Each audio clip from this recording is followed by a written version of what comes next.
వా భయ్యా రాజకుమారి sympathy drama మస్తు వర్కౌట్ అయింది. ఎందుకు ఇట్లా అంటున్నా అని ఆలోచిస్తున్నారా? వీడియో చివరి వరకు చూస్తే మీకే అర్థమవుతుందండి. అండ్ అమ్మన్కి శాలినికి అయితే గట్టిగానే మ్యూజిక్ ఎత్తురు భయ్యా. ఎందుకు ఎత్తురు, ఎందుకు లేపుతురు అని నాకైతే అర్థం కావట్లేదు. ఏదో గట్టిగానే ప్లాన్ చేసిరు మనోళ్ళు, కానీ ఇక ఆ ప్లాన్లను వై చేసుకునే బతికేటట్టున్నారు ఈ బిగ్ బాస్ వాళ్ళు. అండ్ ఇంకా సృష్టి విషయానికి వస్తే వరస్ట్ గేమ్ ప్లే అండి. వరస్ట్ అంటే వరస్ట్ గేమ్ ప్లే. ఓ సెలెక్షన్ ప్రాసెస్ రాదు ఆమెకి, ఏమంటారో స్ట్రాటజీలు తెలివై అసలు గలీజ్ ఆడుతుందని అయితే నాకైతే అనిపించింది. వల్ల మీకేమనిపించిందో కామెంట్ చేయండి. అండ్ ఇంకా నాకైతే ఎపిసోడ్ మొత్తంలో అంటే ఈ అగ్ని పరీక్ష మొత్తంలో కూడా ఒక క్లిప్పుల టాస్క్ వదిలేస్తే గాయత్రి గారికి అయితే అసలు ఎంత తొక్కేస్తున్నారో, అసలు అయితే ఆమెకు ఆడడానికి స్కోపే ఇవ్వట్లేదండి. నాకైతే చాలా బాధ అనిపిస్తుంది, పాపం అనిపిస్తుంది. ఆమెను సెలెక్ట్ చేసినందుకు ఒక ఫాయిదా లేకుండా అయిపోతుంది. అసలు ఆమె మాట్లాడే విధానం బాగుంది, ఆమె పాయింట్స్ వచ్చినప్పుడు కరెక్ట్ పెడుతున్నారు. ఒకవేళ ఆమెకు ఆడే ఛాన్స్ వచ్చినా కూడా ఆమె పాయింట్స్ తెస్తున్నారు, ప్రాపర్గా ఆడుతున్నారు అన్ని రకాలుగా. కాకపోతే ఆమెను తొక్కేస్తున్నారు ఆ ఒక్క రీజన్ చెప్పి. ఇంకా ఆర్కే విషయానికి వస్తే మనోనికి అయితే అమాయకుని చేసి అసలు ఎట్లా మాట్లాడుతున్నారు, ఎట్లా బిహేవ్ చేస్తున్నారంటే నాలుకలేనోని చేసి. ఆ శాలిని విషయానికి వస్తే నాకైతే మండిపోతుంది, కోపం వస్తుందండి. అసలు ఆమె బిహేవియర్, ఆమె యాటిట్యూడ్, ఆమె తలపోగురు, ఆమెను ఫస్ట్ నుంచే నాకు ఆమె నచ్చట్లేదు. అసలు ఆర్కేనైతే చాలా టూ మచ్గా మాట్లాడుతుంది. ఎందుకు ఇంతలా కోపం వస్తుందో క్లియర్గా ఎక్స్ప్లెయిన్ చేస్తా పాయింట్ వచ్చినప్పుడు. వీడియో అయితే చివరి వరకు చూడండి. ఇంతసేపు చూస్తున్నారు కానీ లైక్ చేయలే, షేర్ చేయలే, కామెంట్ చేయలే, సబ్స్క్రైబ్ అయితే అస్సలు చేయలేదు కదండి. చేస్తే ఏం పోతుందండి, సబ్స్క్రైబ్ చేసుకోండి జరా. హలో అండి, అందరికీ నమస్కారం. Welcome to our channel Manvithashri. నేను మీ సంధ్యా మహేష్. ఈరోజు ఎపిసోడ్ విషయానికి వస్తే బిగ్ బాస్ అగ్ని పరీక్ష సీజన్ 2 ఎపిసోడ్ 13. సో అందరూ వచ్చేసినారు, ఆల్మోస్ట్ కొంచెం సీరియస్ ఫేసులతో వచ్చేసినారు, అయిపోయింది. ఈరోజు థీమ్ వచ్చేసి రియల్ ఆర్ ఫేక్. మొత్తం ప్రాసెస్ అంతా కూడా దీని మీదనే ఉంటుంది. వాళ్ళ ఎపిసోడ్ 7 రౌండ్లు పెట్టిరండి. సో ఫస్ట్ ఏం జరిగింది అని అంటే, ఇప్పటి వరకు ఎవరికైతే ఎల్లో కార్డ్స్ వచ్చినాయో వాళ్ళని పిలిచినారు. ఇప్పటికీ 4 మెంబర్స్కి ఎల్లో కార్డ్స్ వచ్చినాయి. గాయత్రి, ఆర్కే, సృష్టి, రోహిత్, వీళ్ళ నలుగురిని స్టేజ్ పైనకి పిలిచి వీళ్ళకి ఎవరు రియల్ ఎవరు ఫేక్ అనేది చెప్పమని చెప్పారు. సో ఫస్ట్ గాయత్రి గారు చెప్పారు, నాకు Rohit real, Srishti, RK fake అని అనిపిస్తారు. రోహిత్ ఎందుకు రియల్ అని అంటే ముందు అండ్ బిహైండ్ ద స్టేజ్ రెండిట్లలో సేమ్ ఉంటాడు, అందుకే నాకు రోహిత్ రియల్ అని అనిపిస్తుంది. అలాగే సృష్టి కరెక్ట్గా అంటే ఆమె ఏం మాట్లాడుతుందో, ఆమె ఏం చేస్తుందో కరెక్ట్ పాయింట్ పెట్టదు. సో అందుకే నాకు సృష్టి ఫేక్ అనిపిస్తుంది. ఇంకా ఆర్కే విషయానికి వస్తే కన్ఫ్యూజ్ అవుతాడు అండ్ అతనిలో ఇంకేదో ఉంది, అతను అది బయటికి పెట్టట్లేదు అన్నట్టుగా చెప్పింది. అయిపోయింది. దాని తర్వాత వచ్చేసి రోహిత్ని అడిగితే రోహిత్ ఏమో గాయత్రి రియల్ అని చెప్పినాడు, సృష్టి, ఆర్కే ఫేక్ అని చెప్పినాడు. అంటే గాయత్రిని ఎందుకు రియల్ అని చెప్పినాడు అంటే గాయత్రి బిహైండ్ ద స్టేజ్ ముందు వెనుక అంతా ఒకేలా ఉంటుంది అని చెప్పేసి రియల్ అని చెప్పినాడు. ఇంకా ఆర్కే విషయానికి వస్తే నిన్న లీడర్ నుంచి తీసేయడానికి వాళ్ళిద్దరికి గొడవైంది కదండి. సో ఆ రకంగా అది మనసులో పెట్టుకొని నువ్వు నాకంటే అంటే స్ట్రెంత్ ఎక్కువ ఉంది, సో నువ్వుంటే నేను ఓడిపోతావు అని స్ట్రైట్గా చెప్పలేకుండా ఏదో ఫేక్ చేసి నీకు లీడర్షిప్ రావట్లేదు అన్నట్టుగా ఏదో వేరే ఆన్సర్ చెప్తున్నాడు. సో నాకు అందుకే ఫేక్ అని అనిపించింది అని చెప్పేసి రోహిత్ చెప్పినాడు.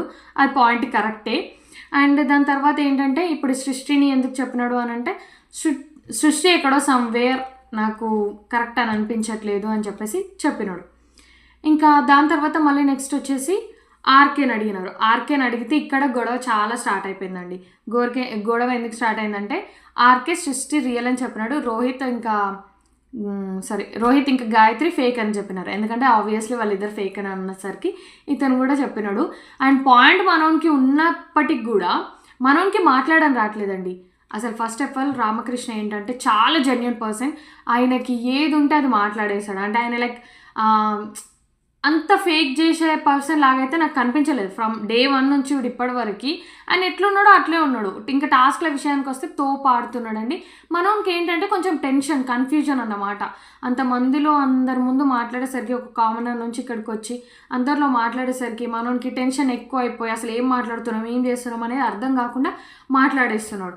సో ఇక్కడ కూడా రోహిత్కి ఇప్పుడు కూడా చెప్పిన పాయింట్ ఏంటనంటే మనోడు రోహిత్ నాకు ఫేక్ అని అనిపిస్తున్నాడు. ఎందుకు అని అంటే అతనిలో ఉన్న నెగిటివ్ పాయింట్స్ ఏందో చెప్పాడు, అతను ఏందో లోపల పెట్టుకొని ఇంకోటి మాట్లాడతాడు అన్నట్టుగా చెప్పిండు.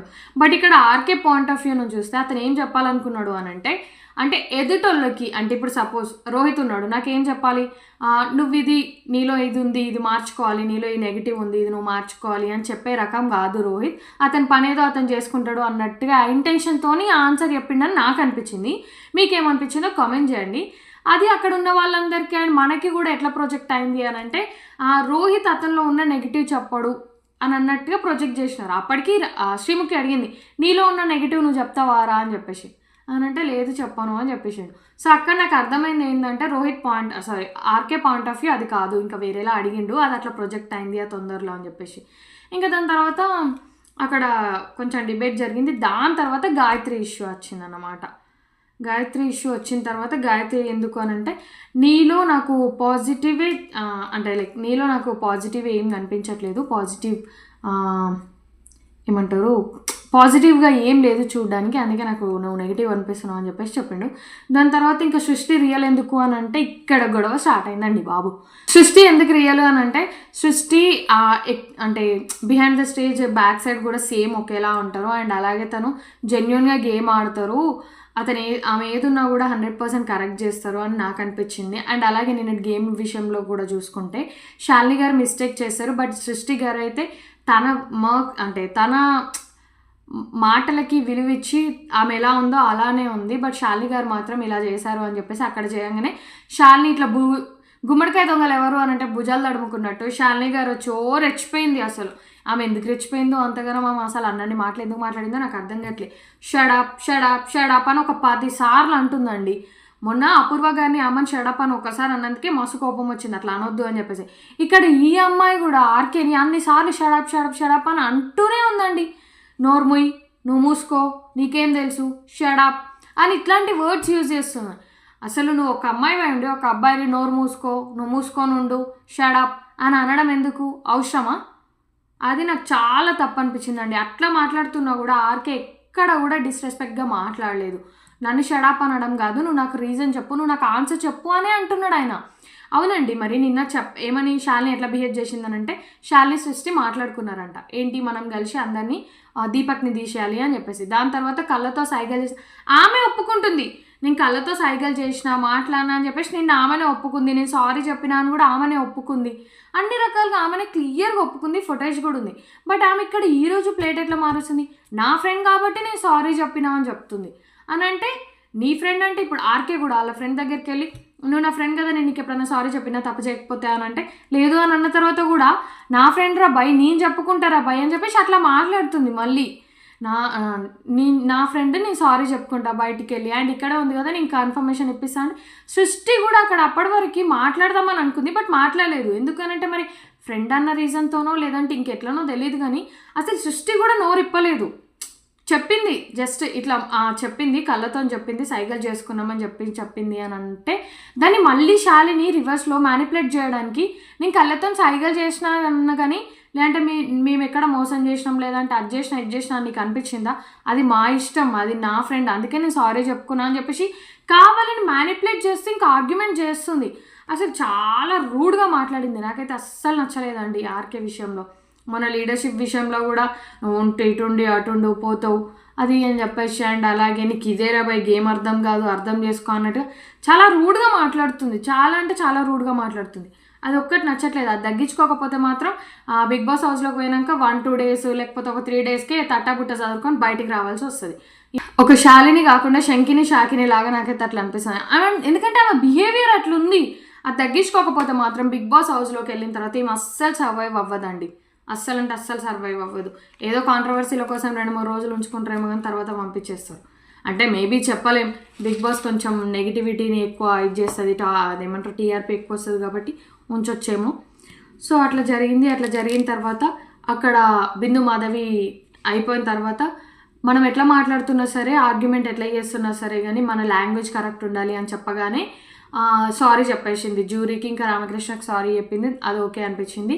ఎవరు శాలిని సారీ చెప్పింది, ఓకే అనిపించింది. దాని తర్వాత అభిజిత్ చెప్తున్నాడు అన్నమాట, ఏమని నువ్వు వేరే వాళ్ళ దాంట్లో కరెక్ట్ చేయడానికి పాయింట్ ఎత్తుకడానికి నువ్వెందుకు చూస్తున్నావు, అది నీ పని కాదు కదా అని చెప్పేసి అన్నాడు. బిగ్ బాస్ హౌస్ అంటేనే అందరూ మాట్లాడుకోవడం, ఎవరి విషయంలో తప్పు జరిగినా లేకపోతే ఎవరి విషయంలో ఏది జరిగినా అందరూ మాట్లాడుకోవచ్చు అనేది కదా. మరి ఆయన ఎందుకు అక్కడ అది కరెక్ట్ చేస్తున్నాడో అర్థం కావట్లేదు. అండ్ ఇక్కడ శాలినికి చెప్పారు షడప్ అని అంటే లాంగ్వేజ్ చూసుకోమని చెప్పి. మొన్న అమన్కి ఎందుకు చెప్పలేదు, అమనికి కూడా చెప్పాల్సింది కదా ఒకసారి. నువ్వు ఆ అమ్మాయి మీద ఎందుకు షడప్ అంటున్నావు అని చెప్పేసి బిందు మాధవి ఎందుకు వాయిస్ రేజ్ చేయలేదో నాకైతే ఇప్పటికీ అర్థం కావట్లేదండి. అయిపోయింది. దాని తర్వాత వచ్చేసి సృష్టి గారు చెప్పినారు.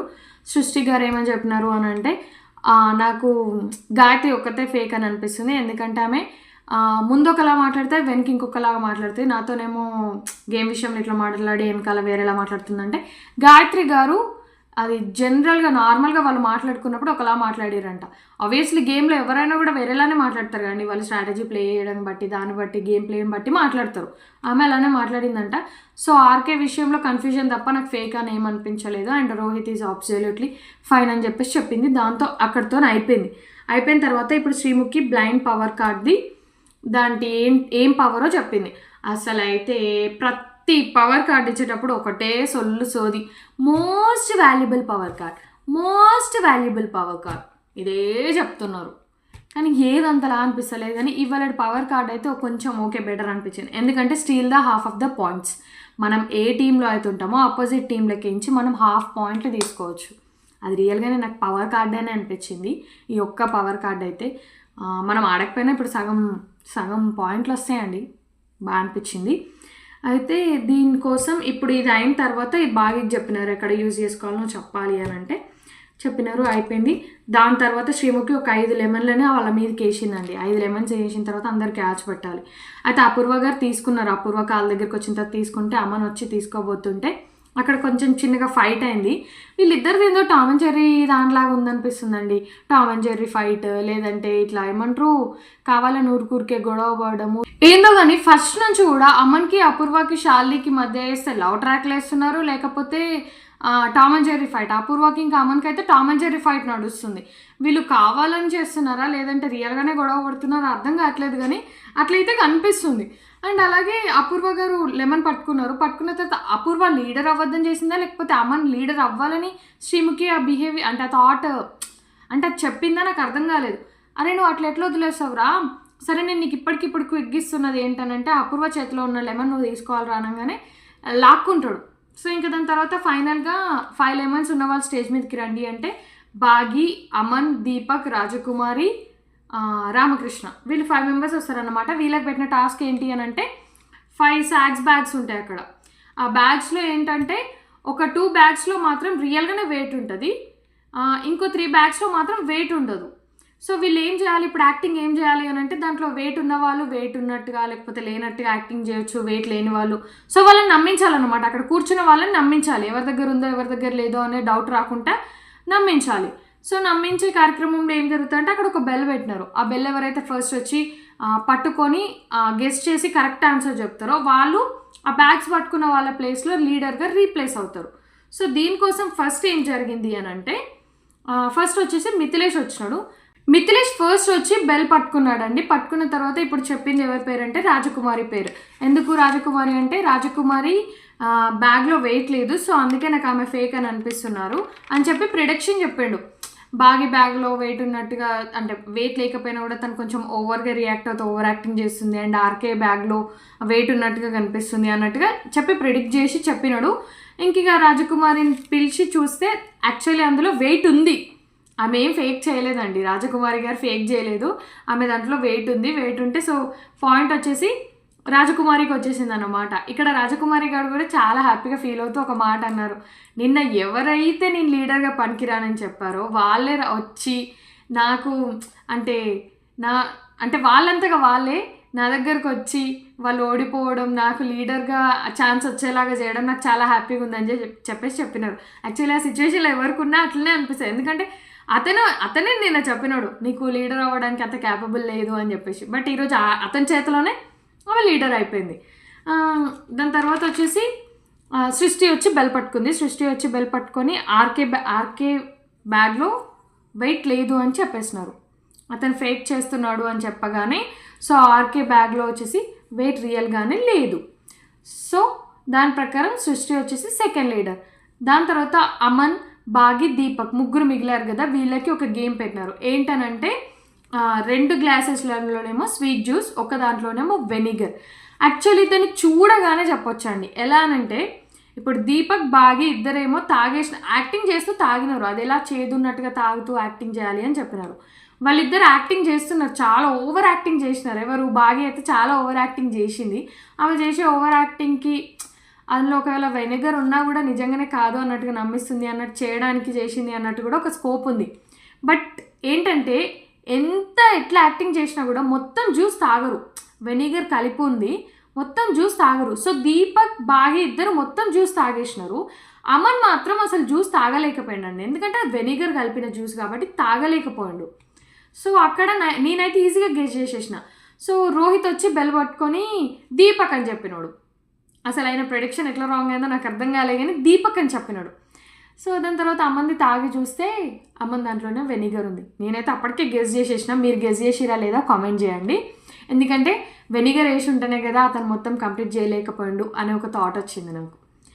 ఇంకా అయిపోయింది. ఫైనల్గా లీడర్స్ అయిన వాళ్ళు ఎవరంటే అమన్, రాజకుమారి, సృష్టి, వీళ్ళు 3 మెంబర్స్ లీడర్స్ అయినారు. సో ఇప్పుడు వీళ్ళు టీమ్స్ని సెలెక్ట్ చేసుకోవడానికి వీళ్ళకి పెట్టిన లాస్ట్ టాస్క్ ఏంటి అని అంటే స్ట్రాస్ పెడతారండి. అన్నిట్లో స్ట్రాస్ పెడితే దాంట్లో ఒకటి లోపలికి ఒకటి పైనకి కావాలని ఇట్లా ఎక్కువ తక్కువ అంటే పెద్దది, లార్జ్, మీడియం, స్మాల్ స్ట్రాస్ ఏవో ఫైండ్ అవుట్ చేయాలి. అంటే ఎవరు తీసుకునేది వాళ్ళు. స్మాల్ వచ్చిన వాళ్ళకి ఏమో టీంలలో 4, మీడియం వచ్చిన టీంలో ఏమో 5 మెంబర్స్, అండ్ లాస్ట్లో లార్జ్ వచ్చిన స్ట్రా వాళ్ళకేమో 6 మెంబర్స్ అనమాట. సో ఏం జరిగింది అని అంటే సృష్టి వచ్చేసి 4 మెంబర్స్ తీసుకుంది, అంటే స్మాల్ తీసుకుంది. రాజకుమారి మీడియం, అమ్మన్ వచ్చేసి లార్జ్ స్ట్రా తీసుకున్నాడు. అంటే ఫైనల్ మిగిలింది అదే కాబట్టి వచ్చింది. అయితే ఇక్కడ ఫన్నీ ఏం జరిగింది అని అంటే లాస్ట్లో సృష్టి తీసుకుంది కాబట్టి, అంటే స్మాల్ వచ్చింది కాబట్టి ఇక్కడ సెలెక్షన్ ప్రాసెస్ ఏమైందంటే ఫస్ట్ ఆమె నుంచి స్టార్ట్ చేసినారు, ఎవరు కావాలో పిక్ చేసుకోవచ్చు అని చెప్పేసి. సో చేస్తే ఏం చేసింది అని అంటే యాక్చువల్లీ నాకు తెలిసి సృష్టికి ఆ థాటే రాలేదండి. అంటే బాగా ఉంది, హాఫ్ ఆఫ్ ద పాయింట్స్ తీసుకోవచ్చు అన్న థాటే రాలేదని నాకు అనిపించింది. మీకేమనిపించిందో కామెంట్ చేయండి. ఎందుకంటే ఆ థాట్ వచ్చి ఉంటే ఎంత సెల్ఫిష్తో అయినా సరే, ఎంత వాళ్ళు మనకి అన్యాయం చేయరు అన్న థాట్ ఉన్నా కూడా సేఫ్ సైడ్ మన దాంట్లో తీసుకొచ్చి పెట్టుకుంటారు. ఎందుకంటే అదే కదా అండి తెలివి, అదే కదా అక్కడ స్ట్రాటజీ ప్లే చేయాల్సింది. వాళ్ళు చేస్తారా చెయ్యరా, వాళ్ళు ఎవరికి యూజ్ చేస్తారా అనేది సెకండరీ, బట్ వాళ్ళని తీసుకొచ్చుకొని ఫస్ట్ మన దగ్గర పెట్టుకోవాలి కదా. బట్ సృష్టి అట్లా చేయకుండా అసలు మర్చిపోయిందా ఏం చేసిందో తెలీదు. దీపక్ని, రోహిత్ని, చరణ్ని ముగ్గురిని చూస్ చేసుకుందండి. దాని తర్వాత రాజకుమారి గారు వచ్చేసి బాగిని, ఝాన్సీని, మిథిలేష్ని, ప్రియాని సెలెక్ట్ చేసుకున్నారు. ఇట్లా సెలెక్ట్ చేసుకున్న తర్వాత బిందు మాధవి అడిగిందన్నమాట సృష్టిని, నువ్వెందుకు బాగిని సెలెక్ట్ చేసుకోలేదు, నువ్వు మర్చిపోయావా ఏంటి, అసలు హాఫ్ ఆఫ్ ద పాయింట్స్ వస్తాయి కదా తీసుకోవచ్చు కదా అని అంటే అప్పుడు ఏదో సొల్లు రీజన్ చెప్పినట్టే అనిపించింది నాకైతే. అంటే ఆమె మర్చిపోయిందని చెప్పలేక సొల్లు రీజన్ చెప్పినట్టే అనిపించింది. యాక్చువల్లీ ఆమెకు ఆ థాట్ కూడా రానట్టుంది నాకు తెలిసి. ఏం సొల్లు రీజన్ చెప్పింది అంటే, నాకు తెలుసు బాగిని చూస్తున్నా కదా నేను, సో ఆమె అట్లా అన్ఫేర్ చెయ్యదు అని, అంటే ఒకరికి అన్యాయం చెయ్యదు అన్నట్టుగా నాకు తెలుసు అన్నట్టుగా సొల్లు రీజన్ చెప్పినట్టు అనిపించింది. సో ఇంకా మిగిలిన కంటెస్టెంట్స్ అందరూ కూడా పాపం మనోని అమన్ టీంలోకి వచ్చేసినారు. రామకృష్ణ, గాయత్రి, అపూర్వ, శాలిని, హేమంత్. ఇక్కడ కూడా కొంచెం లవ్ ట్రాక్ వేసినారు. ఎట్లా అని అంటే బ్యాడ్జ్ పెట్టేటప్పుడు ఫస్ట్ ఎవరికో పెడతా చూస్తారా అని అనగానే ఫస్ట్ శాలినికే పెట్టిండు. కొంచెం సాంగ్ వేసారు, బిస్కెట్ చేసారు, అయిపోయింది. బాగిని అడిగినారు అన్నమాట, గేమ్ అంతా అయిపోయిన తర్వాత కాదు, నువ్వు ఇప్పుడే చెప్పాలి ఎవరి దగ్గర నుంచి అయితే ఎక్కువ పాయింట్స్ తీసుకుందాం అనుకుంటున్నావో, ఏ టీం నుంచి అయితే పాయింట్స్ తీసుకుందాం అనుకుంటున్నావు ఇప్పుడే చెప్పాలి అని అంటే బాగి చెప్పింది. అంటే ఇక్కడ చూడండి, అంటే సేఫ్ సైడ్ అని అనిపించింది, ఇంకొకటి ఏంటంటే ఏమో స్ట్రాటజీ అని అనిపించింది. సృష్టి చెప్పినందుకు తెలియదు కానీ సృష్టి నన్ను బిలీవ్ చేస్తుంది కదా, సో నేను సృష్టి టీంలో నుంచి తీయాలనుకోవట్లే, అమన్ టీంలో నుంచి తీద్దాం అనుకుంటున్నా అని చెప్పేసి అమన్కి ఇచ్చేసిందండి. నాకైతే అప్పుడు అనిపించింది విదాడింద్ర అని తోని వింత నాటకం అమను అని అనిపించింది. ఎందుకనంటే పాపం మనోన్కి లక్ అనేది అస్సలు కలిసి వస్తలేదండి. నాకైతే అమర్దీప్ లాగా అనిపిస్తున్నాడు. ఎందుకు అని అంటే అట్లే కదా అన్నీ చేస్తాడు, మళ్ళీ ఏది కలిసి రాదు. అసలు నాకైతే కామెడీ అనిపిస్తుంది. అమన్ విషయంలో అన్నీ వచ్చినట్టే వచ్చి చేజారిపోతున్నాయి. సో ఇంక ఇప్పుడు అందరికైనా పెద్ద టీం అంటే అందరూ స్ట్రాంగ్ కంటెండెన్స్ని తీసుకోవచ్చు అని అనుకున్నాడు పాపం మనోడు. బట్ లాస్ట్కి వస్తే బుగ్గా అయింది, ఆయన టీంలోకి వాళ్ళు వచ్చినారు. సో ఇక్కడ కూడా బాగా కూడా పాయింట్స్ అతని టీంలో నుంచే తీసుకుందామని అనుకుంది. తర్వాత జరిగిన ఇంకొక ఘటన వల్ల ఏమైంది అని అంటే అతని టీంలో నుంచే గాయత్రిని తీసేసినారు. అది కూడా చెప్తా, నాకైతే కామెడీ అనిపించింది.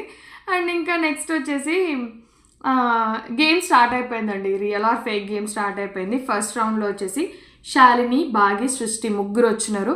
ఒక పొడుగు అబ్బాయిని, ఒక పొట్టి అబ్బాయిని ఒక ఏమంటారు డోర్ వెనకాల నించోబెడితే నాకు యాక్చువల్లీ అనిపించింది, ఎందుకంటే పొడుగు ఉన్నాడు కాబట్టి యాక్టింగ్ చేస్తున్నట్టయితే నాకు అనిపించింది, ఇట్లా పెట్టున్నాడు. సో నాకు అయినాయి అని అనుకొని గెస్ చేసినా ఎగ్జాక్ట్గా అయినాయండి. సృష్టి ఒక్కటి కరెక్ట్ చెప్పింది. శాలిని వాళ్ళిద్దరు రాంగ్ చెప్పగానే సో సృష్టి డిసైడ్ అయిపోయింది గాయత్రిని తీసేయాలి అమన్ టీంలో నుంచి అని. ఎందుకనంటే పర్సనల్ రివెంజ్తో తీసేస్తున్నాను, సో దానికి మనం ఏం మాట్లాడలేము. సో అమన్ టీంలోకి నుంచి గాయత్రి వెళ్ళిపోయింది. అన్నారన్నమాట, శాలిని మంచి ఆడుతుంది, మస్తు తెలివిపెట్టి ఆడుతుంది అని చెప్పేసి పంపించినావు కదరా, ఏమాయరా అని చెప్పేసి శ్రీముఖి కామెడీ చేసింది. అది నాకు కూడా నవ్వొచ్చింది. దాని తర్వాత వచ్చేసి అపూర్వ, మిథిలేష్, దీపక్ వచ్చినారు అన్నమాట. అక్కడ ఒక క్రుసాంట్ పెట్టుంటుంది, ఒక కప్ పెట్టుంటుంది. దాంట్లో ఏది ఒరిజినల్ క్రుసాంట్ ఏది ఫేక్ క్రుసాంట్ అనేది తెలుసుకోవాలి. సో అపూర్వ ఏం చేసిందంటే కప్పును ఒకసారి ఇట్లా వెనక్కి ముందటి కనవాలి అంటే ఆమె కప్పును కూడా అని అనుకుంటుంది. సో అప్పుడు రామకృష్ణ, చూసావా రామకృష్ణ ఇప్పుడు నువ్వు పాయింట్ రేజ్ చేయాలి, నీలానే గేమ్ అర్థం కావట్లే అపూర్వకి అని చెప్పేసి నవదీప్ ప్రొవోక్ చేయడం అట్లా జరిగింది. సో ఇక్కడ ఏం జరిగిందంటే మిథిలేష్, అపూర్వ ఇద్దరు పాయింట్ గెలుచుకోరు. దీపక్కి పాయింట్ రాలేదు అయిపోయింది. దాని తర్వాత మిథిలేష్, అపూర్వ కలిసి ఎవరిని తీసేసినారు అని అంటే సృష్టి టీంలో నుంచి చరణ్ని తీసేసినారు. ఎందుకు అని అంటే చరణ్ చాలా తెలివైనడు, ఏదైనా కనిపెట్టేస్తాడు, సో అందుకే మేము చరణ్ని తీసేయాలనుకుంటున్నాం అని చెప్పేసి చరణ్ని తీసేసినాడు. పాపం ఆయనకు లాజిక్ లేకుండా చేసేసింది. దాని తర్వాత థర్డ్ రౌండ్ వచ్చేసి అమన్, రోహిత్, ఝాన్సీ ముగ్గురు వచ్చినారండి. ముగ్గురు వచ్చిరు. దేంటంటే ఒక ఇద్దరు మెజిషియన్ని పిలిపించినారు. ఇద్దరు మెజిషియన్స్ని పిలిపించిన తర్వాత వాళ్ళిద్దరు నించోబెడతారు. అంటే చూడంగానే చెప్పొచ్చు, ఎట్లా అంటే ఈజీగా చెప్పొచ్చు అండి. ఎందుకంటే రియల్ మెజిషియన్ అయితే స్టేజ్ ఫియర్ ఉండదు, ఆ ఇంపర్ఫెక్షన్ ఉండదు. యాక్చువల్లీ వీళ్ళు టీం వాళ్ళు ఏం చేసినారంటే కావాలని హింట్ ఇచ్చినట్టుగానే ఒకరినేమో ప్రాపర్గా వాళ్ళు ఎట్లుంటారో అట్లా తీసుకొచ్చి ఇంకొకరినేమో కొత్త బట్టలతోని అండ్ ఆ బటన్స్ పెట్టుకోకుండా కొత్త షూస్ అట్లా ఇంపర్ఫెక్షన్గా తీసుకొచ్చినారు. యాక్చువల్లీ అలాంటి గేమ్స్ పెట్టినప్పుడు ఏం చేయాలి అని అంటే ఆల్మోస్ట్ ఇద్దరికి సిమిలర్గా చేయాలి, కొంచెం ఎక్కడో ఒక దగ్గర వదిలేయాలి. బట్ వీళ్ళు ఏంటంటే కంప్లీట్గా హింట్ ఇచ్చినట్టే చేసినారు. సో మన వాళ్ళు ఏం చేసినారంటే అమర్దీప్ అమన్ అడిగినాడు అన్నమాట, ఏమని ఒకసారి అబ్రకదబ్రా అని అంటే అతను తడపడుకుంటా అన్నాడు, ఆబ్రకద్రాబ్రా అని చెప్పేసి అక్కడ దొరికిపోయాడు. అండ్ అలాగే రోహిత్ అడిగినాడు అన్నమాట, ఎన్ని ఇయర్స్ నుంచి చేస్తున్నావు ఈ ఫీల్డ్ అని అంటే 20 years ఏదో సంథింగ్ చెప్పినాడు, అక్కడ కూడా దొరికిపోయాడు. సో అందరూ సేమ్ రాసిరు, దీంట్లో అందరికీ పాయింట్స్ వచ్చినాయి. అదన్నమాట జరిగింది. ముగ్గురు సేమ్ రాసిరు. యాక్చువల్లీ చూడంగా నేను కూడా గెస్ చేసినా, మీరు చేసిరా లేదా కామెంట్ చేయండి. అండ్ ఫోర్త్ గేమ్ వచ్చేసి సృష్టి, రామకృష్ణ, ప్రియాంక వీళ్ళు ముగ్గురు వచ్చిరు. ఒక డోనట్ పెట్టినారు. డోనట్ పెట్టి దాంట్లో రియల్ ఫేక్ చెప్పాలి. సో అందరూ కరెక్ట్ చెప్పినారు, అందరికీ పాయింట్స్ వచ్చినాయి. ఫిఫ్త్ గేమ్ వచ్చేసి హేమంత్, రాజకుమారి, దీపక్ ముగ్గురు వచ్చినారు. ముగ్గురు వచ్చేసి ఒక ఇద్దరు డ్యాన్స్ వచ్చిన వాళ్ళని తీసుకొచ్చారు. ఏంటి కూచిపూడి డ్యాన్స్ చేసే వాళ్ళని తీసుకొచ్చినారు అన్నమాట. వాళ్ళు వేసుకొని కాస్ట్యూమ్ వచ్చారు, ఇద్దరు సిమిలర్గా ఉన్నారు. అయితే ఇంకొక అమ్మాయిని క్వశ్చన్ చేసినారు, కూచిపూడి ఏ స్టేట్లో ఫేమస్ అని అంటే తను చెప్పలేదు, సో అక్కడే దొరికిపోయింది. ఇంకొక అమ్మాయి ఏమనంటే దీపక్ అడిగినాడు ఫ్లెక్సిబిలిటీ ఏంటి అని చెప్పేసి అడిగినాడు, నీ ఫ్లెక్సిబిలిటీ ఎంత డ్యాన్స్లో నువ్వు ఎంత ఇస్తావు 1 out of 5 అని అంటే 5 అని చెప్పేసింది. సో ఈజీగా తెలిసిపోయింది. దాంట్లో ఏం చేసినారు అంటే ముగ్గురు కరెక్ట్ చెప్పినారు, ముగ్గురికి పాయింట్స్ వచ్చినాయండి. దాని తర్వాత సిక్స్త్ దాంట్లో ఏమైందని అంటే అమన్, మిథిలేష్, రోహిత్ ముగ్గురు వచ్చినారు. ముగ్గురు వస్తే సన్ఫ్లవర్ పెట్టినారు. అక్కడ సన్ఫ్లవర్ పెట్టినారు. కొంచెం చూడగానే అర్థమైపోతుంది ప్లాస్టిక్ వాటిలాగా లేదంటే రియల్గా. వీటన్నిటిలో నేను కరెక్ట్ చెప్పినా, మీరు ఎన్ని కరెక్ట్ చెప్పారో నాకైతే కామెంట్ చేయండి. సో వీళ్ళు ముగ్గురు సన్ఫ్లవర్ ఏది ఒరిజినల్ ఏది ఫేకో చెప్పేశారు. సో ఇందులో కూడా ముగ్గురికి పాయింట్స్ వచ్చినాయండి. ఇంకా లాస్ట్లో వచ్చేసి ఝాన్సీ, సృష్టి, ఆర్కే 7th రౌండ్లో ఝాన్సీ, సృష్టి, ఆర్కే ముగ్గురు వచ్చినారు. ఈ ముగ్గురులో ఏమైంది అంటే ఇద్దరు మాత్రమే కరెక్ట్ చెప్పారు, వాళ్ళు ఎవరో చెప్తా. సో ఇక్కడ ఏం చేసినారు అని అంటే నవదీప్ వల్ల ఫ్యామిలీ రిలేటివ్స్ ఎవరో ఒకరిని తీసుకొచ్చి ఇద్దరిని నిల్చోబెట్టారు. ఒక పాప ఉంటుంది, ఆ పాప వాళ్ళ అమ్మ ఎవరో కనిపెట్టాలి. సో అడిగితే ఒక ఆమె 20 సంవత్సరాలు పెళ్ళయిందని చెప్పింది, ఇంకొక ఆమెనేమో 3 సంవత్సరాలు అని చెప్పేసి చెప్పింది. అబద్ధాలు కూడా ఆడొచ్చు కదా అన్నట్టు అక్కడ కొంచెం నడిచింది. తర్వాత ఆ పాపను వెళ్ళి అమ్మని పట్టుకోమనంటే అక్కడ కూడా పాప భలే ఆడుకుందండి. వాళ్ళని కావాలని అంటే టీం వాళ్ళే చెప్పించారో తెలియదు కానీ ఆ పాప అయితే భలే ఆడుకుందండి, నాకైతే నవ్వు వచ్చింది. సో పాయింట్ గెలిచింది అయితే ఝాన్సీ, ఆర్కే వీళ్ళిద్దరు పాయింట్స్ గెలిచారు. సృష్టి రాంగ్ చెప్పింది. ఇంకా అంతే అయిపోయింది. దాని తర్వాత వచ్చేసి స్కోర్స్ విషయానికి వస్తే సృష్టి 500, అమన్ 600, రాజకుమారి 600 వచ్చింది. సో భాగ్య ఏమన్నది, అమన్ టీంలో నుంచి హాఫ్ మార్క్స్ అని అంటే 300 తీసుకోవాలి. సో ఇప్పుడు రాజకుమారి టీంకి ఏంటంటే 900 అయింది. 600 + 300 900. సో అమన్ టీంలో వచ్చేసి 300 పాయింట్స్. సో రాజకుమారి టీం విన్ అయింది. దీంట్లో ఓటాపిల్ ఎవరికి ఇస్తావు రాజకుమారి అని అంటే ఓటాపిల్ భాగ్యకి ఇచ్చేసింది. ఎందుకంటే భాగ్య ఫైర్ కార్డ్ యూజ్ చేయడం వల్లే కదా వాళ్ళ టీం గెలిచింది. సో బాగీకి ఇచ్చింది, బాగీ ఓట్ అప్పీల్ చేసుకుంది. ఇప్పుడు ఇక్కడ ట్విస్ట్ అండి, మోస్ట్ వాల్యుబుల్ ప్లేయర్ రాజకుమారికి ఇచ్చినారు. అసలు రాజకుమారికి ఇవ్వడం ఎంతవరకు కరెక్ట్? నాకైతే కరెక్ట్ కాదనిపించింది. ఎందుకు అని అంటే ఆమెకు చెప్పిన రీజన్స్ ఏంటంటే బాగా చేసింది ఆమె వెళ్ళిన రౌండ్స్ అన్నిట్లో కూడా పాయింట్స్ తెచ్చింది అని అంటే, ఝాన్సీ గారు కూడా అన్ని రౌండ్స్కి వెళ్ళినారు, అన్ని రౌండ్స్లో పాయింట్స్ తీసుకొచ్చినారు. అంటే మ్యాక్సిమం ఆమె 20 రౌండ్స్లో కూడా ఆమె పాయింట్స్ తెచ్చినారు, ఆమె కూడా బాగా ఆడింది. అట్లా కాకుండా వేరే వాళ్ళకు కూడా ఇవ్వచ్చు. సో కాకపోతే ఇక్కడ రాజకుమారికి, ఎందుకంటే అది కూడా ఇంకా అభిజిత్ చేతుల మీదుగానే ఇప్పించినారు. ఎందుకనంటే నేను ఏడ్చింది కదా నీ వల్లనే అని చెప్పేసి, అంటే నేను నీ చేతుల మీదకి తీసుకుందాం అనుకుంటా బట్ రావట్లేదు అది ఇంకా అని అనగానే ఆమెకి రిజిస్టర్ చేయించింది అన్నమాట, అభిజిత్కి రిజిస్టర్ చేయించింది పాయింట్. సో అభిజిత్ కూడా ఇచ్చేస్తే అయిపోద్ది, లేకపోతే నేను నెగిటివ్ అయిపోతా అని చెప్పేసి అభిజిత్ అనుకున్నాడు, ఆ టీం వాళ్ళు అనుకున్నారా ఏమో తెలియదు. కానీ అభిజిత్ చేతుల మీదకించే మోస్ట్ వాల్యుబుల్ ప్లేయర్ అయితే ఇప్పించినారు. సో ఆమె హ్యాపీ అయిపోయింది, ఓట్ అప్పీల్ చేసుకుంది. ఇప్పుడు ఎల్లో కార్డ్ ఏం చేసినారు అని అంటే, ఈ 3 లీడర్స్కి పిలిచి ఒక్కొక్కరిని సెలెక్ట్ చేసుకోండి అని అంటే, ఎవరు సెలెక్ట్ చేసుకున్నారంటే సృష్టి అపూర్వాన్ని సెలెక్ట్ చేసుకుంది. అండ్ రాజకుమారి హేమంత్ని సెలెక్ట్ చేసుకుంది, అమన్ శాలినిని సెలెక్ట్ చేసుకున్నాడు. సో బిందు మాధవ్ ఏం చెప్పింది అని అంటే అపూర్వకి ఇచ్చింది ఎల్లో కార్డ్. ఎందుకు రీజన్ ఏం చెప్పిందంటే, హేమంత్ పొటెన్షియల్ పెట్టి బాగానే ఆడుతున్నాడు అండ్ శాలిని కూడా ఆమె చూపించుకుంది. అండ్ ఇక్కడ ఒక మాట అన్నది బిందు మాధవ్, ఏమని, only being vocal is not working అని చెప్పేసి చెప్పింది. అసలు ఆ మాట ఆమె చెప్పడం ఎంతవరకు కరెక్ట్ అండి? నాకు అర్థం కాక అడుగుతా. అసలు ఆమె మాట చెప్పడం ఎంతవరకు కరెక్ట్? ఆమె ఏం గేమ్స్ ఆడలేదు షోలో, ఆమె ఏం గేమ్స్ ఆడకుండా సైలెంట్గా మాట్లాడుకుంటా గొడవలు పడుకుంటా ఏదో కంటెంట్ చేసుకుంటా ఆమె విన్నర్ అయింది. ఆమె మాట చెప్పడం ఏందో కానీ నాకైతే నవ్వు వచ్చిందండి, చాలా నవ్వు వచ్చింది. Only being vocal is not working అని చెప్పేసి చెప్పింది. నాకైతే కామెడీ అనిపించింది. కరెక్టే, ఆమె అపూర్వ గారు మాట్లాడుతున్నారు అంటే గేమ్స్ వచ్చినప్పుడు కూడా బాగా ఆడుతున్నారు, బట్ ఇంకొంచెం ముందుకు రావాలి అని చెప్పేసి ఆమెకైతే ఎల్లో కార్డ్ ఇవ్వడం జరిగింది. అపూర్వ గారికి అయితే ఎల్లో కార్డ్ ఇవ్వడం నాకైతే కరెక్టే అని అనిపించింది. మీలో ఎంతమంది కరెక్ట్ అనిపించిందో రాంగ్ అనిపించిందో కామెంట్ చేయండి. ఇంతవరకు వీడియో చూస్తున్నారు, మీరైతే సబ్స్క్రైబ్ చేసుకోలేదు కదండి, లైక్ కూడా చేయలేదు కదా, పుణ్యం ఉంటుందండి. లైక్ చేయండి, షేర్ చేయండి, కామెంట్ చేయండి, సబ్స్క్రైబ్ చేసుకోండి దయచేసి. నేనైతే రోజు ఇలాంటి ఒక వీడియోతోని రివ్యూతోని నేనైతే మీ ముందుకు వస్తూనే ఉంటాను. అండ్ ఈ వీడియోసే కాకుండా నా లైఫ్లో ఏం జరుగుతుంది, చుట్టుపక్కల ఏం జరుగుతుంది, యూఎస్ఏలో విషయాలు ఏంటి అనేది కూడా నేనైతే కంపల్సరీగా వీడియోస్ చేయడానికి ట్రై చేస్తూనే ఉంటాను. అంతవరకు అయితే మన ఛానల్ని సబ్స్క్రైబ్ చేసుకోండి, లైక్ చేయండి. అందరూ బాగుండాలి, అందులో నేను ఉండాలి. See in the next videos. టాటా, bye bye, love you all.